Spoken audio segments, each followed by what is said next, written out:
Hey guys, Coach Gaglione here from GaglioneStrength.com, and this is another edition of the Powerlifting for the People podcast. We have another very strong lady on the line. Riki, how you doing today? Hi. Good. Great to see you. So for those that don't know who you are, can you just introduce yourself quick, and what you got going on right now? Yeah, so my name is Riki Long. I just got married over the summer, so I'm now Riki Tominski. Nice. I am a national level weightlifter, Olympic weightlifter, and now a power lifter. And I did qualify for nationals. I just didn't go this year, but I don't know. Maybe in the future I will do it again. Yeah, so instead you ended up doing Jesse Burdick's meet, Reebok Record Breakers, which is still like a really big event, so which is cool. So you did great. So and then you had a 9 for 9 day. So how was that? Yeah. Tell us like how that like went. Well, that was my second powerlifting meet ever, and I was already intimidated going into it. Like Keegan Dillon is my coach, and he told me, he's like, "Hey, we're going to sign you up for the Reebok Record Breakers." And I started looking at the lineup, and I was like, "Steffi Cohen's in my in my weight class." I was like, "There's no way, I'm out of my league." And he's like, "No, like don't cut weight." Yeah, And don't worry we're about just it. there to have fun. It's 9 for 9. That's it. We just want to get you a good meet, because my first meet was like a very bad experience. Yeah. They misloaded my very first attempt on the squats, so it was just like a bad day to begin Sure. with. And so yeah, like it was a redemption for myself, just to make myself feel better and do the 9 for 9. And I mean, you were there to help me in the back, so I was stress free that entire day, so it was Yeah. great. And even though I was with a bunch of record breakers there, Yeah, world record sure. breakers, I had a blast, and I definitely want to be back next year for it. I mean, like we always tell people, like, you're only competing against yourself, Right. and I went in with that kind of mentality and came out like with all meet PRs, so Yeah. I'm happy. Yeah, no, I think that was great. So we'll definitely kind of touch on that a little bit. So, but first, I want to rewind a little bit. So, obviously, you've been training for a while. You have a lot of experience in different sports. But what was like kind of the first thing that you kind of got you into training, and like when did you kind of start maybe like lifting weights or just exercising and kind of training more serious, like in general? Well, I've always been like competitive in sports growing up. I mean, I played softball, I played water polo in high school. I was a competitive cheerleader for so many years, and then I joined the Marine Corps, and I was still into like the fitness, because obviously we had to do physical fitness Sure. like every other day. But it was like mostly like running and like boots and utes kind of things, but my eating was really bad. Like I would eat Wendy's and McDonald's probably almost every day, but working out. So I wasn't very healthy. And then once I got out of the Marines, I was like, man, I want to like take this further, and like I miss competing, but I don't know what I'm supposed, like what I can do as like I think at the time I was like 26, so like at 26 years old, like I miss it. I miss competing. I don't know what to do. And my friend, she told me to try out CrossFit for free with her, and I was like, okay, I'll try it. And like I loved it, because like I mean, it's like in-house competition every day with with the other members. You're trying to beat them in the WOD. So I really got into CrossFit, and I started doing local competitions, and I was like, okay, this is fun. Like this is making me feel good. But like, yeah, I'm good at local competitions, but can I ever make it to regionals? Can I ever make it to the games? I mean, Sure. 4'11", and at that time I was about 115 pounds, and like I could never beat someone. I mean anything's possible, but like it would be very difficult for someone my size to try to beat someone like Camille LeBlanc-Bazinet or Sam Briggs. Like, Yeah. there's no way. So my friend was telling me, like, there's Olympic weightlifting, and you only lift in two lifts, and it's in a weight class. And for your size, you're actually pretty strong, Riki. So maybe you should try to do one of those meets. It's like, okay, like I'll try it. And my very first, like, I think I was like lifting strictly for 4 months, and Dan was coaching me, my husband, and I qualified for the American Open on my first meet. Nice. So yeah, I was like, all right, like maybe this is my sport. Like this is what I'm supposed to do. And then also immediately after I qualified, that's when Chrissy from Donuts and Deadlifts was like, hey, can I sponsor you? I'm like, yeah. And, like, all right, this is my sport. And I went to the American Open, my first national meet ever, and I placed third in the snatch, and that's when I definitely fell in love. I was like, all right, I am an Olympic weightlifter.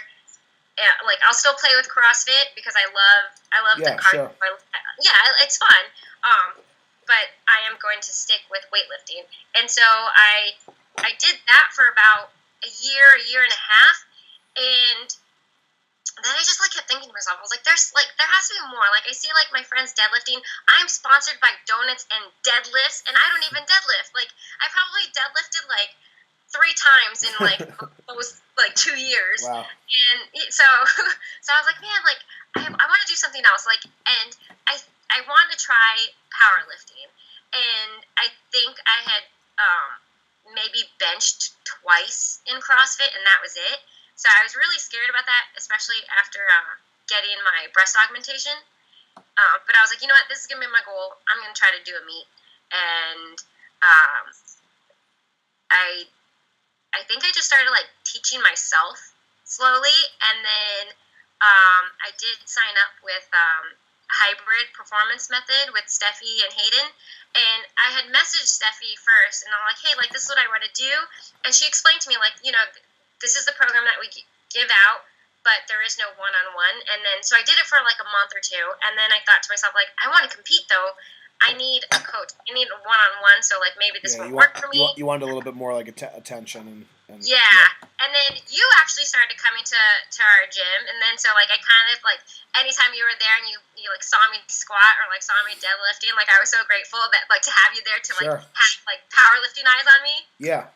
And then and I went to the Arnold last year, and this was right before my first meet, because I've only been powerlifting since March. So what's that? 9 months?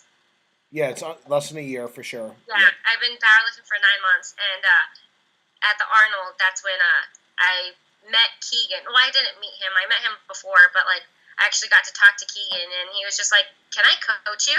Because I don't want you to hurt yourself. And I was like, okay. Yeah. And so that's how he became my coach and started programming for me. And he was like, he would get mad at me because I would try to do weightlifting and CrossFit and powerlifting all at the same time. Yeah, and he's like, and he would text me.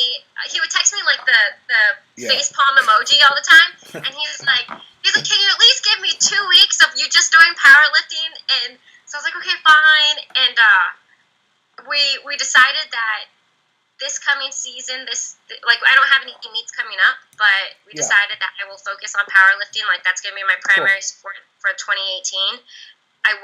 He is letting me do CrossFit for now, and we're putting weightlifting kind of on the back burner. Sure. Just because, like, I haven't really seen what I can do with powerlifting. Yeah, and you haven't really focused on one thing, which I think, like I said, I think it was impressive. I was, you know, just like I said, to give a little context, like for those that may be listening to the first time, or maybe you guys are new to this podcast, or just any of our like social stuff. This past year has been kind of like a weight loss journey for me. I'm still powerlifting myself, but my goal is more health and like body composition right now. So I moved to Lindenhurst recently, so I started going to CrossFit Lindy, and that's kind of like how we got connected. But yeah, so just like kind of watching you, like I was, you know, you had that intensity, you always like worked really hard, but kind of dabbled in a lot of different things. So I think that if you focus on one thing for a period of time, I think that you'll even excel even more. But that being said, one thing that I like to tell my guys and my girls is like, if you have like a meet over here and then you're like here right now, when you're like far out from a meet, you can have a little bit of training, like I call it training flexibility. So if you want to do a little bit more cardio, if you want to do like some metabolic conditioning or some circuits here and there, if you want to throw some weightlifting in, a lot of the Russian lifters, they'll do like swimming and all different sports, and that we call that kind of like the general physical preparedness. So it is kind of good to give your body a break and also give your mind a little bit of a break. If you're always doing the same thing all the time, it can get very boring, which is one of the reasons, like even in our programming, I know like Keegan too, like we're not always doing just like the competition lifts all the time. We're not always doing just bench squat and deadlift all the time. There's going to be other like variations to the lifts you're going to do, and as you get closer to the competition, you're going to get more specific. But as you get closer to the competition, it's definitely important if you want to have the best result. Like, hey, maybe like don't like do like some crazy like WOD or do like a 10-mile run or like because Right. it's going to be competing with your recovery. So why not like give yourself the best recovery possible and give yourself the best chance of doing well? So I think it kind of always depends on like what's your goal. And I know Yeah. like you work with a lot of people with with nutrition and stuff, and we'll talk about that. But like so, if you kind of really have a clearly defined goal, then you can kind of figure out what those action steps and what those behaviors should kind of look like. But um, cool. So I definitely want to talk about like your kind of well-rounded nature, but also I know we kind of glanced over the military thing, and I want to definitely highlight that a little bit. I know you were even on a show with John Cena, which was like really cool. So we'll definitely talk Yeah. about that too. But so you have this military background, so I'm just curious, like obviously, like a lot of the stuff we do that you've done in the military is probably really for like the mind too, and to prepare you like mentally. So Yeah. what are some things that maybe you learned, and maybe some things that maybe you learned like maybe not to do? As far as I know, you said you were like just trying to eat whatever, just to kind of you probably weren't paying attention to nutrition. So what are some things that you learned, some things you got out of the military, and maybe some things that you kind of maybe learned also like maybe to be cautious of moving forward, so you can kind of stay Right. injury free and like a little bit more healthy too. Right. In the military, like, so most of us, when we join boot camp, like, it's usually like fresh out of high school. I did go to college for a couple of years before I joined. So there's a lot of young people, and I don't know if they should like change the age to enter, because like they're just too young, and like they Yeah. don't know what they're doing, and like they don't have like that college experience, like the fraternity experience, or like just drinking and stuff. So like that's what like I think I was 20 years old when I joined, but and I think that was like a good age, because like I wasn't too into like partying and stuff. And I worked in the legal section, and so I had to deal with those Marines, those young Marines. We have to NJP them, the non-judicial punishment and stuff like that. So I felt like a babysitter the entire time. Right. I as far as my job goes, and I think the best thing that I took from the military is just like doing everything with like an urgency and like for a purpose. Because some people like big. They still like waste their lives away and like doing nothing, and there was always intent in the Marine Corps. Or at least that's what my OIC, my officer in charge, had taught us, especially being in the legal section. Because I don't know if you saw the one man that did the mass killings in Texas at that church. He had a court martial on him. And that was the Air Force's job to make sure to put that court martial in records. And that's my job. So when I heard that, like, I was like livid, because I was so grateful that my OIC was on top of me for those kinds of things. Yeah. So I always had a plan. I always had a list of things, and I do that even now. I mean, you can like look around me. I have posted everywhere, just like as reminders. Yeah, see, like you have everything, and so I think that's the best thing that I learned from the Marine Corps is just have a list, no matter where it's at, no matter what it's on, and make sure you get them done. And so, because I think before that, I just kind of like off my mind, like, okay, I have this to do, I have that to do. So I think that was like one of the greatest things that I learned, is just like always have like an intent. Cool. We did do a lot of physical training, and that's probably like my favorite in the military. Like what we did, I mean, it was combat training. We did Marine Corps martial arts. Cool. The rifle range. I went. So I was rifle qualified and pistol qualified. Swim qual, like all that kind of training. I like enjoyed. I love the physical part of like the Marine Corps. It's just. I mean, my job was good. I enjoyed legal, but I didn't sign up in the Marines to be a paper pusher. Sure. And I've tried, like when I was in, I did 4 years.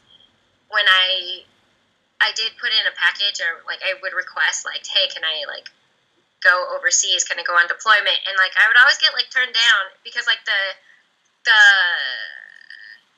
I was part of H&HS headquarters squadron. I was on the air station, and so my unit was non-deployable, which really blows.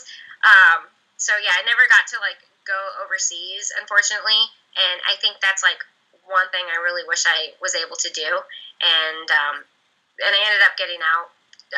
Just so I can like continue my education, and then plus I was dumb and I followed the guy actually to New York. So that's how I ended up being in New York. We were together for like 5 years, and then I realized that he was a jerk, and I broke up with him and ended up staying in New York. Met Dan, and yeah, everything was good. Everything. It's funny how things work out, but Yeah. just wanted to kind of recap for people listening. So I think having a plan, doing things with a purpose. Like we have like different values and like power words on a wall, and like one of those is like purpose. So we always think you gotta have a purpose for your training, purpose. So everything you do, have intent, having purpose. I think that's like good. So you're not just kind of like, just randomly kind of doing exercises or randomly doing some like diet. Like it's always good to have a plan. It's always good to like have a purpose for what you're doing. So I think that's like really good advice. So another thing with the military, so you did like also like actually get on a TV show, which is cool. So maybe can you tell us about that a little bit? It doesn't need to be like a Yeah. super long thing. Like what was that like, and how did that experience come about? And then like what did you kind of like take from that? Yeah. So last summer, I actually got an email through my website, and the way it was worded, I mean, they're like, "Hey, we're producers from Fox," da da da, Yeah. and it really sounded spammy. Yeah. And Very I ended up big. deleting it, and yeah, then they notified Donuts and Deadlifts. They're like, "Hey, we're trying to look for Riki. Like, she hasn't answered us in like 4 days." And the executive producer emailed me or messaged me on Facebook. So then I was like, "Oh, maybe it is legit." So I messaged them back, and they're like, "Hey, can you come to the city to Left Field Productions and like do an interview with us?" Okay, cool. So I did that. 3 days later, they fly me out to LA to do more like chemistry testing and like just get in front of a camera like for 8 to 10 hours. It was so long. And, I mean, they had me doing ridiculous things like dancing to Justin Bieber, trying to pick like, and I didn't really know what the show was about yet. They did mention that it included John Cena, and that was pretty much it. What else do you need to know? And so after that, like it was like a week later, they started sending me like like medical releases and whatnot, and like asking more questions. And then they call me and they're like, "Do you think you can fly out tomorrow and pack for 6 weeks, but do expect to come home in 3 days because we don't know if we want you yet?" And like that was so stressful, and so I ended up doing it. Left the very next day, and I remember like doing like more auditions with them because it was just me against this other guy for the position of the last cadre because there's 4 cadres on the show, and I remember like on the 4th day, like I was freaking out. I just didn't want to be there anymore. I was waiting in my hotel the whole time. Yeah. There's only one place to eat at in that town in Georgia, and it was Applebee's. So I would have breakfast at my hotel, which was like the continental breakfast, and then lunch and dinner was at Applebee's for 4 days straight. It was the worst, and I just like I wasn't having it. I was like, I don't want to be here anymore. I couldn't even like concentrate on my work. Yeah. And then at 9 o'clock at night, where like I was crying myself to sleep in bed. 9 o'clock at night, the executive producer calls me, and he was just like, "Hey, you want to move in the cadre house with John Cena?" I'm like, "Oh my god!" So I ended up staying for like another 6 weeks. So I was there from like end of October till beginning of December, and I got to live like under the same roof with John Cena, and he is exactly the person that that you would expect. Like he's just a great man and awesome friend. Like I can actually call him a friend now. Yeah. And he did he knew that I was prepping for a weightlifting meet, and he likes doing weightlifting and powerlifting. He's pretty strong dude for sure. Yeah, not really just strong. he's got show and go for sure. Yeah. So he like we were driving to dinner, and he's like, "Oh my god," like just out of nowhere, like, "Oh my god, Riki, I totally forgot that you have to use a women's bar for weightlifting." And I was like, "Yeah," I was like, "It's okay, like I can use the men's bar," because he bought 2 men's bars. And I was like, I could use the men's bar. And he's like, no. He's like, "You're prepping for a national meet. I'm gonna overnight one for you." And I'm like, "Really?" And so yeah, the very next day, it was like still in the box, and it was awesome. And he's like, "You can take that home with you after we're done filming." I'm like, "Thanks." And then ready to pack everything and go. And he was just like, I don't need this stuff. Do you want it? And so I got, you've seen it, Yeah. 2 platforms, squat rack. Yeah, it's great setup. Yeah, he hooked me up with like $10,000 worth of equipment, like something I didn't have to do. So when it came to my gym, I texted him immediately, and I didn't expect a text back, but he texted back like, "You're welcome, enjoy." So he's awesome. It's really cool. Yeah, I think I've always found that like a lot of those times those really like top people are like the most humble and like the most nice. I know, definitely really amazing story. But so obviously the show was American Grit. Yes. I think there's like a lot of good like life lessons in that show. So like, what can you just tell people maybe that haven't seen it, like maybe some things that you learned, and like what was that experience like, kind of working with the people, and like how did you feel, like what did you think they got out of it, and like what was kind of like the overall like message that you were trying to like kind of share like for yourself like on the show. Okay. Okay. So American Grit, it's the first season is completely different from what we did this season. For this season, it was finding ordinary people that are maybe struggling, like either financially or having like marital problems. We had one person that's like he's gay and like didn't know how to like connect with the outside world and stuff. So just like so many different people, and what we were helping them find their grit. When the first season was supposed to be like people that already have their grit and to see how far they can go and who can win, and which is can be pretty boring. Like I know I wouldn't want to see like a bunch of like tip top people like compete for money. I want to see like these people. It's more relatable to like the average person. Relatable, exactly.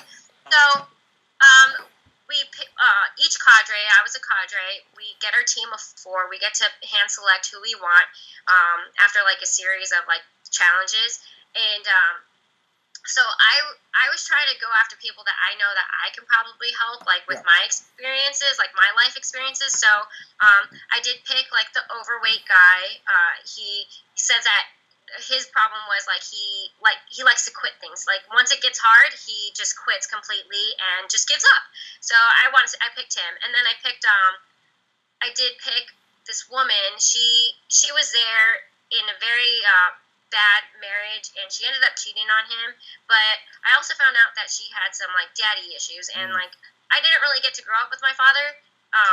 He remarried quickly and like had his new family and kind of like forgot about me and my siblings, and so I never got to like really know him up until like 3 years ago, and I wanted to like teach her how I was able to reconnect with my father after so many years, because she's never really had her father around her. So I was like, okay, like these are the kinds of people that I know I can help with my experience. And it's crazy, like, and I had like other 2 people and like like the misfits, and I didn't like, I knew I was there to help other people and like help them find their grit and like teach them that like it's okay to struggle and to fail, but I'm here to like push them. Like they were actually helping me, and I feel like I grew as a leader. I mean, I've always been in like some type of like leadership position. I mean, I was in charge of my section for the Marines, and I work with clients for nutrition, so I'm always like able to like teach people how to go a certain way or whatever. But like, I don't know, these are people in their lives, and completely different from with what I'm used to working in nutrition, military. And so they taught me a lot, like helped me like open up, and I don't know, just find different styles that work for like other people, because one style doesn't fit all. So I was able to like learn how to handle the girl that is very stubborn and thinks that it's her way or no way.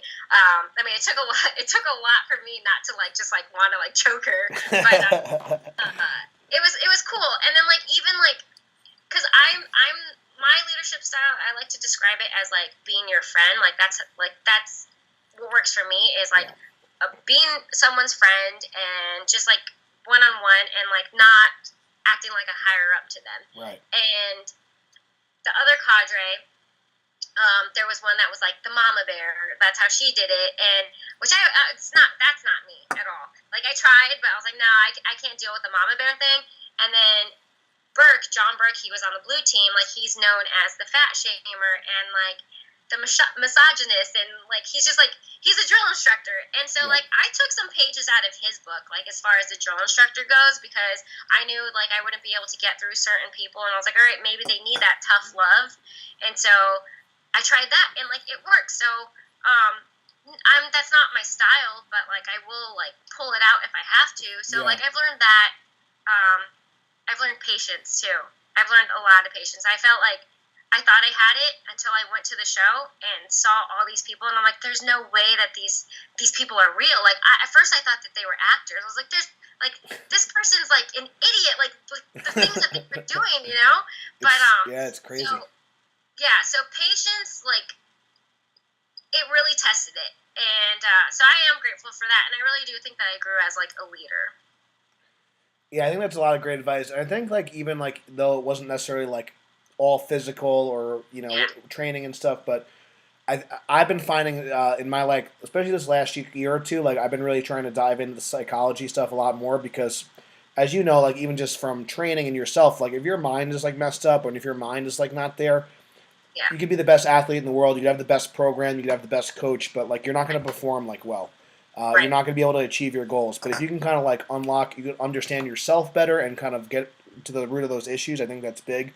Right. I know one thing I learned from my old wrestling coach when I was kind of coming up as a coach when I was really young was like it's like some people need a kick in the ass, some people need a pat in the fanny. You got to like figure out like what they need, like what they're everyone's going to respond to different stuff. Some people may shut down, some people may like get a little fire under them, and just kind of being able to like kind of play those different roles. And I think that's like really good. And I think if there's any other coaches out there, I think it is good. Like sometimes you have to like wear different hats. You have to kind of take a different approach to people, and not everyone's going to respond to the same things. And sometimes like people aren't a good fit, and that's okay too. But I think like for people like us, it's important for us to be able to adapt a little bit and be a little bit of a chameleon because if we want to reach so many people, we're going to have to kind of change and be flexible in our approach sometimes. I think that's like really great advice. So definitely cool. So so I just want to kind of shift gears a bit. So that we kind of went through a lot of great stuff. So obviously you're doing some CrossFit, all this stuff. You did like your weightlifting meet. So what kind of like made you get to the point where you wanted to like fly out to California, do this big meet, like get a little bit more competitive? Now it seems like you're taking like the lifting a little bit more serious. What was what kind of gave you like that push to kind of focus on like the strength side of things a little bit more? It just felt good, like the environment. So weightlifting, when you go to a weightlifting meet, it's like golf. You got to be quiet and like way different atmosphere than powerlifting, for sure. Totally different atmosphere, and like I think maybe that's what I was missing. I mean, I enjoy weightlifting, like I love it. Yeah. I do get bored with it.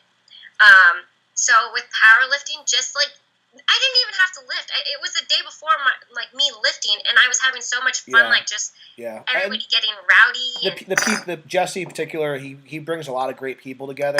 It's one of the things, Jesse Burdick, he was my coach for many years, so yeah. So I think like the people really make it too, and not to say like I'm sure there's amazing people in weightlifting also, but definitely a little bit different vibe. So maybe you could just really quickly just tell like a little bit of like the difference, maybe if people that are listening of like maybe what.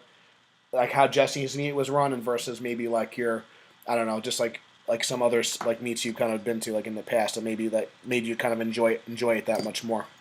I feel like even though they don't like know you, like the people, they just come up to you and talk to you. I had someone come up to me at the food cart and just say like, hey, like it was really cool watching you lift. Like you were smiling, you were making everybody else smile, and that was cool for me to hear because. You never get that in weightlifting. Like, you made the meet. It's like, go on, next, and they just show you. Yeah, I feel like, and I will say, I feel like that with some, not to name names or pick on any federation, but in certain federations and stuff, or certain meet directors, I feel like that too. And I know, like, we host like local contests, and we really want to make sure that we want people to have a great first. Like you said, this was a great experience. We want to make sure people have a great first experience in the sport because we obviously want them to continue. So I think that's really important. I think if anyone is a meet director listening, or if anyone does like go to meets, I think this is really kind of important stuff. Not that I'd say it's all about fun, but I think it is important if we want the sports to grow. We want more people to be involved and be successful for a long period of time. I think that's like the best thing, like for my experience at Jesse's meet, is that like even though I wasn't the strongest, I mean, in fact, I was probably like maybe like the second weakest person there, or not. I wouldn't say weakest, but like I wasn't the strongest person, but they still made me feel like I was, because like I was struggling, or I got excited because I pulled 308 pounds, awesome. Which is like 200 pounds less than Steffi. Yeah, like, well, I mean, let's not get too. Yeah, I know. I still got the same cheers. Chrissy was pulling out her camera to record me, so like it still made me feel like I'm strong, and like it made me feel really good. And so that's what I think like is like attracting me more. And then after working with Keegan, like one-on-one, like he actually saw me lift in practice, and he was like, dude, like I never thought that I was gonna like rack out 175 pounds for a bench, like, or like the slingshot bench, and like I pulled it out, and I'm like, I've never even done that before. I've barely even done the 145. So like I know there's more in the tank. I just need to focus on it, like put my focus on it. So yeah, I think for the year, for 2018, I'm gonna pull back on the weightlifting and do powerlifting for a while. Cool. Very cool. So I'm sure, obviously you've had some, great success. It's in like your first like weightlifting meet. It was a great success. Yeah, had a great meet here. As far as it could be powerlifting or it could be in the past, but have you ever had any like setbacks in training or just in life? And if so, like how did you kind of like overcome that? Yeah. Well, I mean, luckily, knock on wood, I haven't had any like major injury. I do, because of the TV show, I was in the middle of cutting weight for the American Open, which I never got to go. Yeah. Yeah, so I'm sure that was really challenging. Yeah.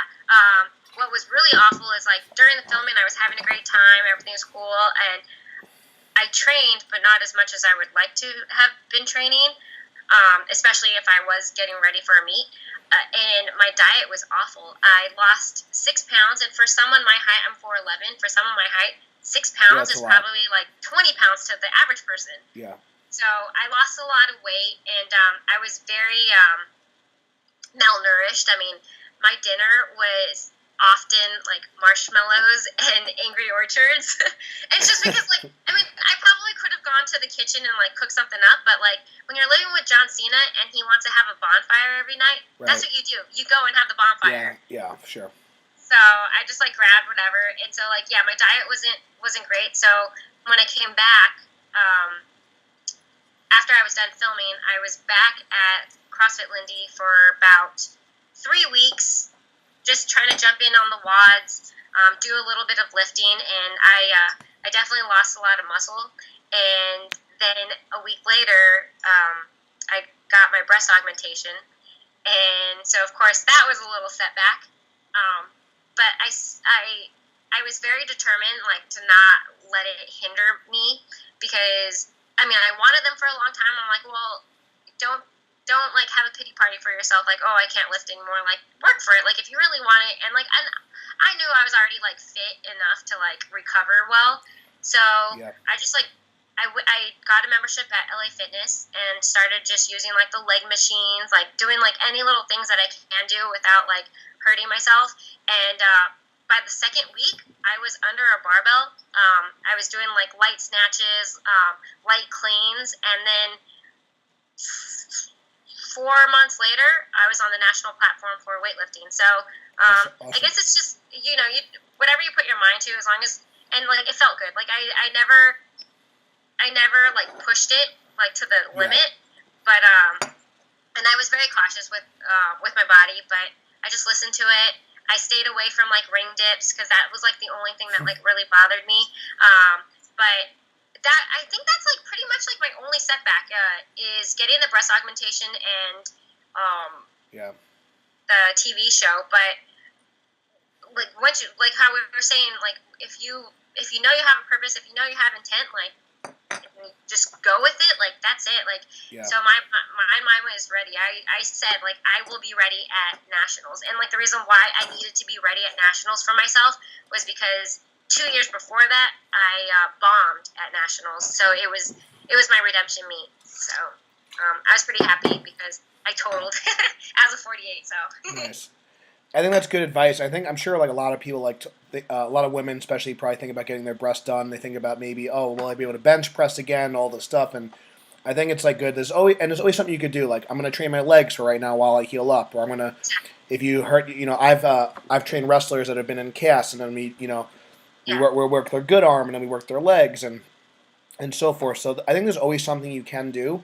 So yeah, instead of like trying to find excuses, just try and find solutions to the problem, and then just find a way to, even if it's just like a small step, just keep taking those small steps a little bit forward, and eventually you'll exactly. kind of like reach to your goals. I think that's good because even like in the tone of your voice, it was like, oh, it wasn't really like a setback. I just need to like kind of just figure out a way to kind of work around it. Yeah, So exactly. I think a lot of it's your perspective, and I think you have a great perspective. And I think that's like why like one of the reasons why you're successful. So it's good stuff.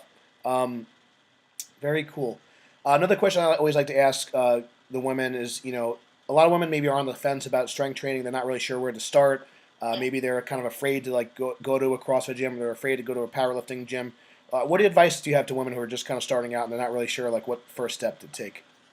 Um, like I would definitely like go in with an open mind because like I was one of those girls that was like, well, I gain muscle too Oh, of fast and course, yeah. the whole bulky thing and like now like when I hear it like I just giggled because I know I was like I've been there but Yeah, like it's not possible like yeah, without like taking steroids or whatever and yeah. like and I like ladies like the more muscle you have the less fat you have and that's like what I like It's a good try way to to put it. drill in like people's heads now like especially the women like you'll have less fat so and it's lean muscle and just squat it out. Like I used to be so against squats, and I had a pancake butt before this. And thank you to squats. Like I love my butt. Like I don't know how to twerk, but I try to twerk. I try to twerk. So I really like just go in with an open mind, try it all. And you just might be happy with it. You just might fall in love with it. Most people do, and Yeah, working out like releases endorphins, and it's all good stuff. cool. Yeah, I think that's what most people say is like, just try it. Don't be afraid. Have going with an open mind. You're not gonna like, turn into like the Incredible Hulk after like one workout. Exactly. And honestly, if you do get too big, you could always kind of like cut back on the training a little bit. I mean, Yeah. there are like those rare exceptions, but for the most part, you have to like really be Like eating a ton of food. You got to be training yeah, I a was gonna say lot. that. You Watch really, your caloric intake. Like if you feel right? like you're getting bigger, then like cut down on the food Yeah, because when you work out, like you do get more hungry. So yeah. just watch it. All right, very cool, Ricky. I mean, I feel like I could talk to you all day, but I don't want to like keep you too much. But before we close out, where can people find more about you? I know you offer nutrition coaching, so what do you have going on? Maybe if people want to work with you or they want to follow you, where can they Yeah, find out your sure. stuff? Well, my website is lilrikifitness.com. That's LILRIKI fitness.com. You can also find me on social media. Instagram is at LIL underscore Riki, RIKI underscore. And then, like, if you just go in my bio, I have the whole link tree on there, so you can find, like, my Snapchat, my YouTube, all the good stuff. If you want to find me on YouTube, it's just Lil Ricky. Very cool. We'll definitely give Ricky a follow. Always enjoyed talking to you. I'm real proud of you. It was really cool to watch you compete in person. That was great. If this interview helped you guys, please share it and give this podcast a 5-star review.